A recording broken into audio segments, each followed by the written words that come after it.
नमस्कार, मैं संकेत आवटे। एक्चुअली मार्केट में थोड़ा प्रेशर नजर आ रहा है बिकॉज मैं आपको बता देता हूँ गोल्ड की कुछ न्यूज़ है, उसके साथ साथ बैंकिंग का प्रेशर है। एक्चुअल मार्केट में क्या चल रहा है उसके बारे में डिस्कस करते हैं। कई वीडियोस मैंने देखे जहाँ पे लिखा आ रहा है कि गोल्ड का प्राइस बढ़ रहा है, इसका मतलब मार्केट नीचे गिरेगा। उसका जेन्युइनली अब एक कनेक्शन हम अभी लगा सकते हैं क्या, उसके बारे में हमें डिस्कस करना पड़ेगा क्योंकि बहुत जगह पे मैंने अभी देखा है कि ये वीडियोस बनने शुरू हो चुके हैं। मैंने भी बहुत बार आपको बोला है कि गोल्ड का रिलेशन और स्टॉक मार्केट का रिलेशन अपोजिट होता है। मतलब जब भी गोल्ड ऊपर जाता है मार्केट थोड़ा प्रेशर में रहता है, और मार्केट जब भी ऊपर जाने की कोशिश करता है गोल्ड में प्रेशर आता है।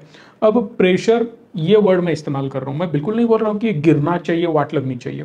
अगर मार्केट रेंज बाउंड है, जो कि हमने ऑलरेडी प्रेडिक्ट कर रखा है कि मार्केट एक्सपोनेंशियल मूव तो बिल्कुल नहीं दिखाएगा। आज मार्केट में जो भी इन्वेस्टर है ना वो स्मार्ट ही होना चाहिए। कोई भी आके अभी इस मार्केट से पैसा नहीं कमा सकता है। यहाँ पे आपको दिमाग लगा के ही पैसा कमाना पड़ेगा। प्रीवियस 2 से 3 साल अगर आप देखो ना तो बहुत सारे स्टॉक ऊपर ही जा रहे थे। मतलब यस बैंक लो, सुजलॉन लो, कोई भी स्टॉक अगर लो जो खराब माने जाते थे वो भी ऊपर जा रहे हैं। वोडाफोन आइडिया भी ऊपर जा चुका है। इसका मतलब यह है ना कि हर एक स्टॉक अच्छा खासा परफॉर्म कर रहा था in terms of number. In terms of fundamental बिल्कुल नहीं मैं बात कर रहा हूं, बट इस वक्त वो सारे स्टॉक एडजस्ट होने की कोशिश कर सकते हैं। जो भी खराब फंडामेंटल वाले स्टॉक है वो फंस सकते हैं। तो इसी वजह से एक एक्सपर्ट की जरूरत है। अगर आपको हमारी हेल्प चाहिए तो हम है बिल्कुल, इस नंबर पे कॉल कर सकते हो, इन्वेस्टमेंट की जर्नी शुरू कर सकते हो। सो फिलहाल गोल्ड जो बढ़ रहा है, अभी गोल्ड का अगर आप रेट देखो ना तो समवेयर अराउंड 73,935 के आसपास अभी ट्रेड कर रहा है। ग्लोबल मार्केट में अगर आप देखो तो 10% से बढ़ चुका है एक महीने के अंदर। सो $2500 समथिंग अभी रेट चल रहा है ग्लोबल मार्केट में, 2516। सो पुराने 15 दिन में अगर आप देखो तो 5% की बढ़ोतरी हमें नजर आ चुकी है। अगर आप ले मैन के प्रोस्पेक्टिव से देखें तो ग्रोथ तो आ चुकी है, बट थोड़ा एनालाइज और करने की कोशिश करो तो एक पुल बैक भी आया था, फिर अब रिकवरी आ रही है। इसका मतलब ये नहीं कि एक महीने में 10% बढ़ा। बिल्कुल आपको इन टर्म्स ऑफ नंबर वो दिखेगा, बट ऊपर से नीचे आया वो भी देखना पड़ेगा। मतलब एक शार्प फॉल आया था, वो फिर से रिकवरी भी आ गई है। बट नेट जो रिटर्न है, जिसने टॉप पे किया था उसको लॉस दिखा, फिर वो प्रॉफिट में आ चुका है। बट ये जो डिफरेंस है ना वो कोई मेजर डिफरेंस बिल्कुल नहीं है। सो इतनी ज्यादा भी ग्रोथ बिल्कुल भी नहीं हुई है। इसका मतलब ये है कि गोल्ड भी रेंज बाउंड अभी चल रहा है। फिलहाल फेस्टिव सीजन है, उसके साथ साथ कुछ इंटरनेशनल मार्केट में अगर आप देखो ना तो एफआईआईज इन्वेस्टमेंट बहुत ज़्यादा कर रहे हैं। चाइना बाइंग बहुत ज़्यादा कर रहा है। पहले एक तो चाइना कर रहा है, चाइना के बाद रशिया कर रहा है, रशिया के बाद इंडिया भी बहुत अच्छा खासा बाइंग कर रहा है अभी। अब इसका रीजन क्या हो सकता है, ये मल्टीपल कंट्रीज क्यों बाइंग कर रहे हैं, कि ग्लोबली थोड़ी अनसर्टनिटी है। रीजन बिहाइंड दैट कि रेट पे रेट बढ़ाया जा रहा है। बिकॉज ऑफ रेट इंक्रीजिंग हमारा इन्फ्लेशन अभी भी इतना ज़्यादा कंट्रोल में बिल्कुल नहीं आया। अब इन्फ्लेशन में भी बढ़ सकता है, फिर से रेट कट हो सकते हैं, कुछ गड़बड़ी हो सकती है। तो इसका मतलब है अगर इन्फ्लेशन बढ़ता है तो और ज़्यादा इश्यूज क्रिएट होंगे और रेट भी कम हो जाएगा। रेट कम हो जाएगा तो मैं सेफर साइड में गोल्ड में इन्वेस्ट कर देता हूँ ताकि एफडी के जो भी रिटर्न है उसको वो बीट कर सके। अगर मैं गोल्ड में इन्वेस्ट कर देता हूँ तो मेरे रिटर्न अच्छे खासे मिल जाएंगे as compare to FD. Market से कंपेयर बिल्कुल नहीं होता है गोल्ड, कभी भी याद रखना। गोल्ड के जो रिटर्न है वो लॉन्ग रन में आपको 8 9 10% हार्डली मिलता है। नो डाउट अगर आपने बॉटम में किया, टॉप में एग्जिट किया तो एक बात अलग होती है। समझो पिछले महीने में आपने इन्वेस्ट किया होता, सीधा 10% रिटर्न 70,000, हमने एक बॉटम आपको बोल के वीडियो बना दिया था गोल्ड का मराठी संकेत चैनल के ऊपर। अगर आपको चाहिए तो वो वीडियो जाके आप देख सकते हो, जहां पे हमने बोला था कि परफेक्ट सपोर्ट 70,000 के आसपास है या उसके नीचे एक 100 पॉइंट है, जो हमने वहां पे भी डिस्कस किया था। क्योंकि 62,000 का टारगेट दिया जा रहा था वो बिल्कुल भी वैलिड नहीं है, ये हमने उस वक्त भी उसी वीडियो में बातें करी थी। अब रिसेंटली अगर आप देखो तो ये जो कंट्रीज है इन्फ्लेशन के डर से बाइंग हो रहा है। दूसरी इंपॉर्टेंट चीज ये है कि जो कंट्रीज जो पॉलिटिकल इश्यूज वहां पे चल रहे हैं, वॉर के संकेत वहां पे मिल रहे हैं, तो वहां पे एक प्रेशर बिल्टअप हुआ है। अगर आपको याद हो तो रशिया में सेम चीज हुई थी, उनकी currency left and right crash हो रही थी। इतना ज्यादा अगर वहां पे क्रैश आएगा तो आपकी करेंसी की वैल्यू बिल्कुल भी नहीं रहेगी। यूएसडी भी डिप्रिशिएट हो रहा है। तो इसका मतलब यह है कि अगर मेरी करेंसी, सिंपल एग्जांपल मैं आपको बता देता हूं कि इंडिया में कोई जियोपॉलिटिकल इशू हुआ तो इंडिया का जो रुपया है ना वो गिरता हुआ नजर आएगा। ऑलरेडी गिर ही रहा है, उसको बचाने की कोशिश कितनी चल रही है वो देखनी पड़ेगी। बट ओवरऑल अगर हम बात करें तो इंडिया का रुपीज अगर गिरता हुआ नजर आता है तो मैं कोशिश ये करूंगा, अगर ग्लोबली करेंसी के साथ अगर मैं कंपेयर करूं तो ग्लोबल करेंसी के हिसाब से अगर मेरा रुपया हर साल 10% से गिर रहा है, 5% से गिर रहा है, तो पहले तो मैं ये करूंगा कि गोल्ड परचेस करूंगा। गोल्ड परचेस करने की वजह से होगा ये कि मेरा जो रुपया डिप्रिशिएट हो रहा है ग्लोबल करेंसी के हिसाब से, वो जो 5-6% है वो पहले ही मैंने सेव कर लिया। और दूसरी इंपॉर्टेंट चीज, गोल्ड जो 7-8-10% से बढ़ेगा वो उसमें ऐड हो जाएगा। मतलब मेरा गेन कितना होगा, इफेक्टिव गेन 15% के आसपास होगा, जो एक्चुअल वैल्यू होगी, बिकॉज मेरी करेंसी डाउन हो रही है।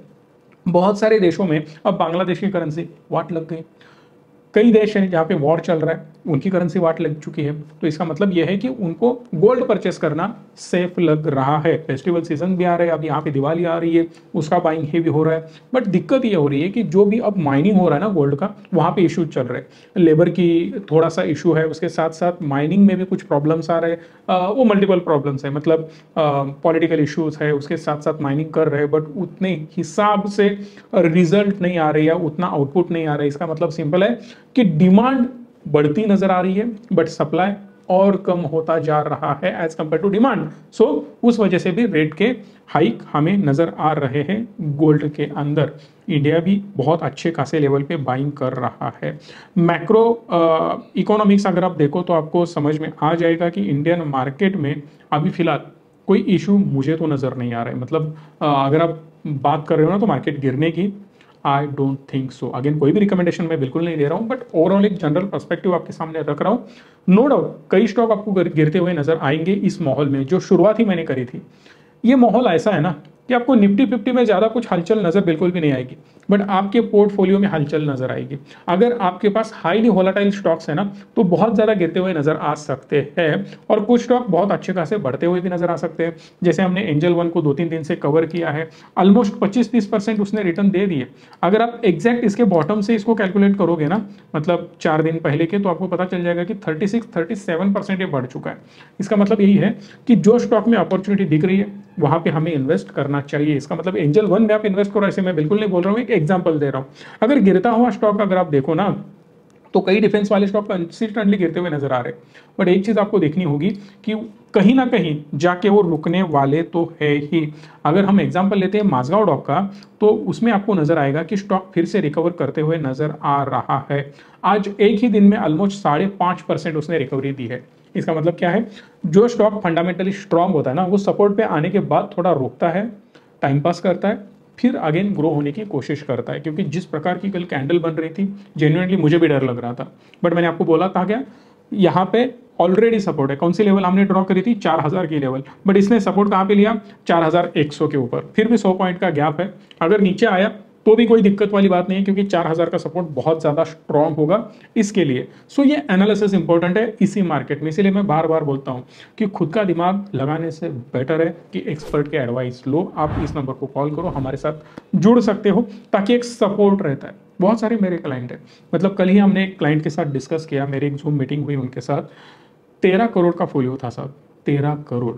और ग्रो कितने हिसाब से हो रहा है, तो XIRR अगर आप इनके देखो या रिटर्न सुन के देखो ईयर ऑन ईयर, तो आपको पता चल जाएगा कि समवेयर अराउंड 9% से ग्रो हो रहा है पुराने 8 साल से।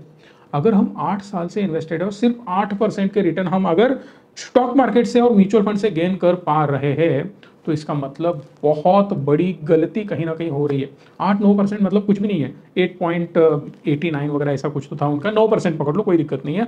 9% बहुत कम रिटर्न होते हैं मार्केट से, उनके एक्सपेक्टेशन थे, बट अभी भी लगता है कि नहीं सर वो जा सकते। तो बोला सर इतनी तगड़ी इन्वेस्टमेंट है आपकी और उसको ग्रो होने ही नहीं दे रहे हो आप, जानबूझ के नहीं होने दे रहे हो। लोगों को लगता है मैं सेल करूंगा तो मुझे कैपिटल गेन टैक्स लगेगा।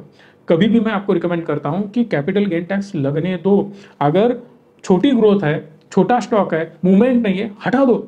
10-20 हज़ार 50 हज़ार लाख रुपए गेन लगता है, लगने दो। बट अगर अच्छे स्टॉक में मोमेंटम में इन्वेस्ट करते हो ना, तो वो कम से कम 15, 20, 25, 30% भी दे सकता है, 50, 60, 80 डबल भी हो सकता है। जैसे हम माझगांव डॉक की बात कर रहे थे, एंजल वन की बात कर रहे थे, डबल ट्रिपल हो चुके। सो डिसीजन हमें वाइजली लेना पड़ेगा। बहुत सारे लोग अभी हेज के लिए गोल्ड में इन्वेस्ट कर रहे हैं, क्योंकि उनको लग रहा है मार्केट टॉप पे है, मुझे ज़्यादा रिस्क नहीं लेनी है, वो अपना पैसा गोल्ड में डाल रहे हैं। अब ईटीएफ के थ्रू डालते हैं, बहुत सारे लोग म्यूचुअल फंड के थ्रू डालते हैं। अब ईटीएफ म्यूचुअल फंड का डिफरेंस भी मैं आपको बता सकता हूँ, अगर आपको चाहिए तो कमेंट बॉक्स में कमेंट करना ईटीएफ।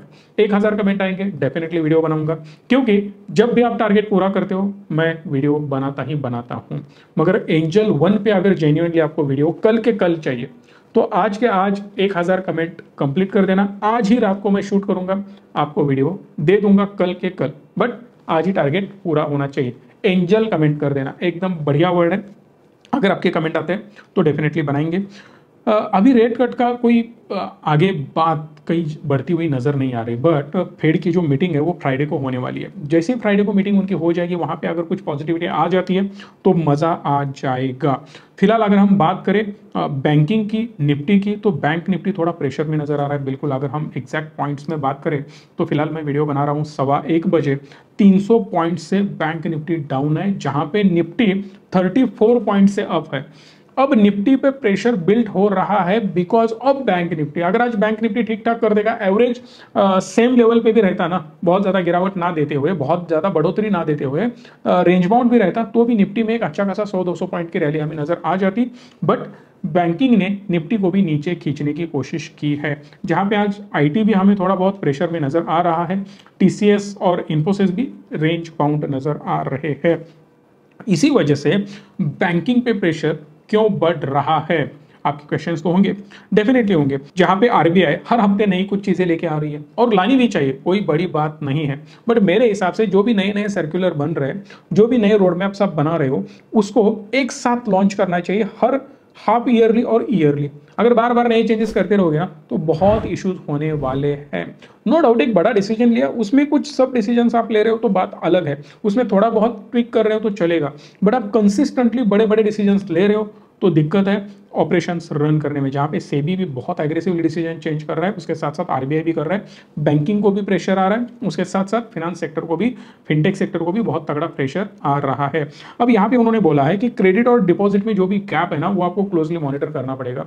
अब ये जो गैप है, क्रेडिट रिस्क के बारे में वगैरह हमने बहुत सारी बातें करी है, रिस्क वेटेज के बारे में हमने बहुत बारी बातें करी है, और उसके साथ साथ उन्होंने अभी क्या बोला है कि जो भी आपके पास क्रेडिट आ रहा है और जो डिपॉजिट आ रहा है, दोनों में डिफरेंस अच्छा खासा होना चाहिए। रीजन बिहाइंड दैट कि जो आपके पास डिपॉजिट आ रहा है, मतलब 1 करोड़ आपके पास एफडीज आ गई, इन्वेस्टमेंट आ गई, आरडीज आ गई, जो भी है, फिक्स डिपॉजिट के तौर पे आपने वो ले लिया और सीधा 1 करोड़ आपने क्रेडिट पे दे दिया, मतलब ब्याज पे दे दिया, लोगों को लोन दे दिया, तो ये बहुत ज्यादा रिस्की हो सकता है। क्योंकि कुछ लोग आ गए वापस मांगने, कुछ लोग एफडी ब्रेक करने के लिए आ गए, तो आप कैसे चुकाओगे? उसके साथ साथ जो आपने क्रेडिट दिया है, लोन दिया है, उसमें कोई डिफॉल्टर हो गया तो बहुत बड़ी दिक्कत बैंक को हो सकती है। सो बहुत सारे रिपोर्ट बैंक से मांगे जा रहे हैं, इसीलिए बैंक की इफिशिएंसी आगे और ज्यादा कंज्यूम होने वाली है और इससे मार्जिन पे इम्पैक्ट होंगे। क्योंकि पुराना अगर रिजल्ट देखो या पुरानी हिस्ट्री अगर आप देखो तो आपको पता चले जाएगा कि आरबीआई इतना ज्यादा क्लोजली ये चीजें मॉनिटर नहीं करता था। अब और ज्यादा सारी चीजें ड्रिल डाउन करने की कोशिश की जा रही है, इसका मतलब बैंकिंग पे प्रेशर बढ़ता हुआ नजर आएगा, बैंकिंग और ज्यादा प्रेशर में जाता हुआ नजर आएगा, विच इज क्लियरली इंडिकेट कि बैंक्स को मुश्किलें आएंगी। अब इसका मतलब ये नहीं है कि बैंक बहुत ज़्यादा ग्रो नहीं कर सकती है, डेफिनेटली बहुत ज़्यादा ग्रो नहीं करेंगी मेरे हिसाब से, बट जो ग्रोथ है वो सस्टेनेबल होगी, जिसका पॉजिटिव इंपैक्ट इन्वेस्टर्स के ऊपर होगा। आप बोलोगे इन्वेस्टर्स कौन से इन्वेस्टर? स्टॉक मार्केट वाले इन्वेस्टर नहीं, मैं बात कर रहा हूं स्टॉक मार्केट के साथ साथ रिटेल इन्वेस्टर जो इन्वेस्ट करने वाले हैं बैंक्स में, as a FD, as a loans, जो भी वो XYZ बैंक्स के साथ व्यवहार करने वाले हैं, उनको उसका फायदा होने वाला है, क्योंकि बैंकिंग की इकोसिस्टम स्ट्रांग बनेगी, वो सबसे ज्यादा इंपॉर्टेंट है। गोल्ड के प्राइस जो बढ़ रहे हैं ना, ऑब्वियसली उसका फायदा किसी का ना किसी को होने वाला है।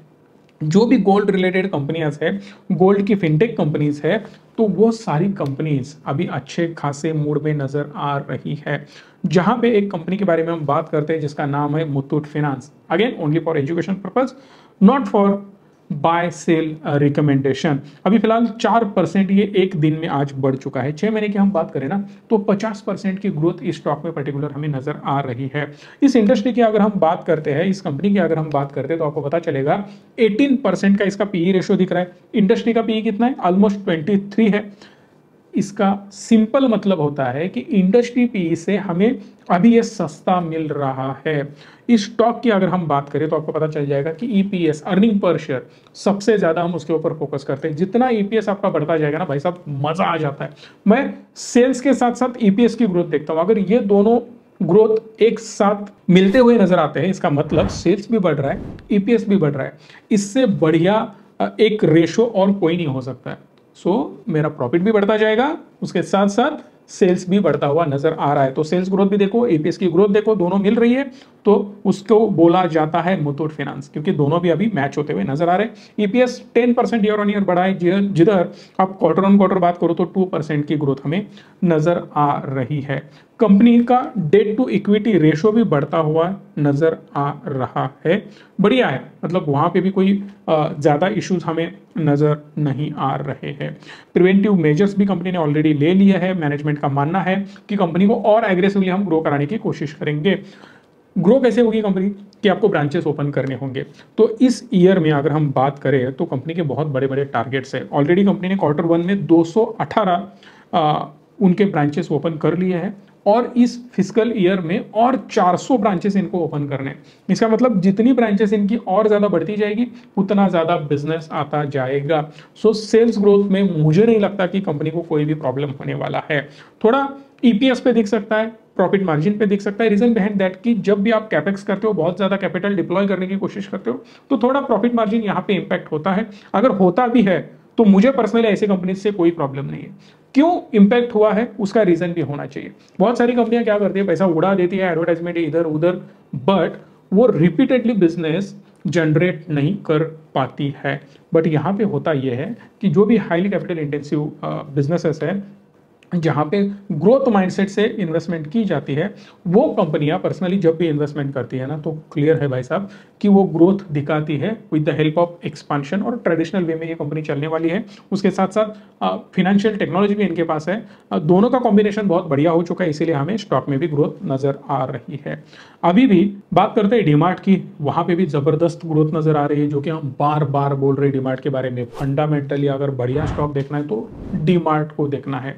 सबसे क्लेवर डिसीजन, तो ये सारे गुण एक ही कंपनी में है, क्योंकि उन्होंने जो ठान लिया ना, हम इस तरीके से ग्रो करेंगे, इस पॉलिसी के साथ ग्रो करेंगे और सस्टेनेबल ग्रोथ होनी चाहिए, जहां पे कोई भी बड़ी आपदा आए हमें कोई दिक्कत होने वाली नहीं है। सो डीमार्ट में अगर हम देखें तो 40% 6 मंथ में इसने डिलीवर करे हैं, ऑलरेडी ब्रेकआउट की कगार पर है।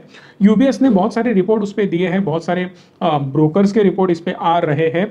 4 साल में डीमार्ट ने एक्सपांशन में जो भी तेजी दिखाई है ना, वो काबिले तारीफ। ऑलमोस्ट आफ्टर 4 इयर्स डीमार्ट ने अभी जो एक्सपांशन की रैली फिर से दिखानी शुरू कर दी है, स्पीड अप कर दिया है, एक्सपेंशन एग्रेसिवली हो रहा है, जो कि हम 6 महीने से आपको बताते हुए आ रहे हैं कि डीमार्ट ने अभी अपना काम एक्चुअल में शुरू कर दिया है। बहुत अच्छी खासी ग्रोथ वो ला सकते हैं। एक चीज मैं आपको बता देता हूँ, डीमार्ट को कंपेयर करो आप जियो से, मतलब जियो रिटेल से या रिलायंस रिटेल के साथ, तो आपको पता चल जाएगा कि जो स्पीड है इनका रिलायंस का वो बहुत बढ़िया है। But as compare to store closing with DMart, तो जियो के स्टोर क्लोज होने का रेशो बहुत ज़्यादा है, क्योंकि वो एक्सपेंशन भी बहुत ज़्यादा कर रहे हैं, वो बात अलग है, बट क्लोज भी हो रहे हैं उसके हिसाब से।